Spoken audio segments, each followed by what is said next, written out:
Hey everyone, welcome back to our channel. Today we're going to dive into a fascinating topic that's been puzzling many of you in the Azure community. Have you ever encountered an error message saying Azure guest API invalid property sponsors while working with Azure resources?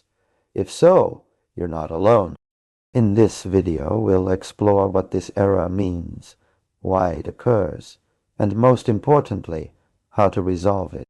The Azure Guest API is a powerful tool that allows you to manage and monitor your Azure resources programmatically.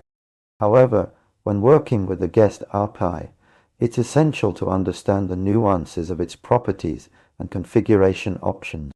The sponsors property is one such aspect that can sometimes cause confusion. In this video, we'll break down the concept of sponsors in the context of the Azure Guest API and provide a clear understanding of what you need to do to avoid this error. To understand why the Azure Guest API invalid property sponsors error occurs, let's first look at what the sponsors property represents. In simple terms, the sponsors property is used to specify the sponsor or owner of a particular resource in Azure. This information can be crucial for auditing, billing, and access control purposes. However, the sponsor's property is not always required, and its usage depends on the specific scenario and resource type you're working with. If you're using the guest API to manage virtual machines, for instance, you might need to specify a sponsor for the VM. On the other hand, if you're working with storage accounts or networks, the sponsor's property might not be relevant. The error, Azure Guest API invalid property, sponsors typically occurs when you've incorrectly specified or omitted the sponsor's property in your guest API configuration. This could happen due to a variety of reasons such as incorrect JSON formatting, missing required fields, or simply because the sponsor's property is not applicable to the specific resource type. To resolve this error, it's essential to review your guest API configuration and ensure that you're correctly specifying the sponsor's property where necessary. If you're using ARM templates or PowerShell scripts to manage your Azure resources, double-check your code for any syntax errors or inconsistencies in property name.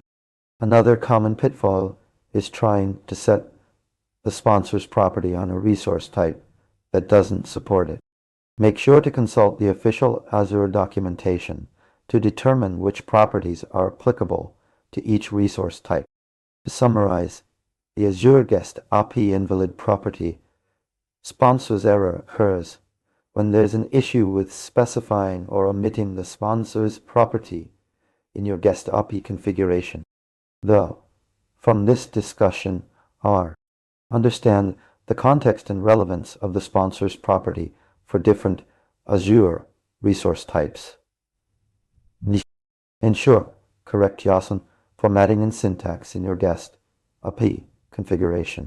Verify that you're not trying to set the sponsor's property on a resource type that doesn't support it. By following these guidelines, you should be able to resolve the Azure Guest API invalid property sponsor's error and successfully manage your Azure resources using the Guest API. That's all for today's video. We hope this explanation helped clarify the concept of sponsors in the Azure Guest API and provide a clear solution to resolving the invalid property sponsor's error. If you have any further questions or topics you'd like us to cover, please leave them in the comments section below. Don't forget to like this video if it was helpful, and subscribe to our channel for more informative content on Azure and cloud computing. We'll catch you all in the next video.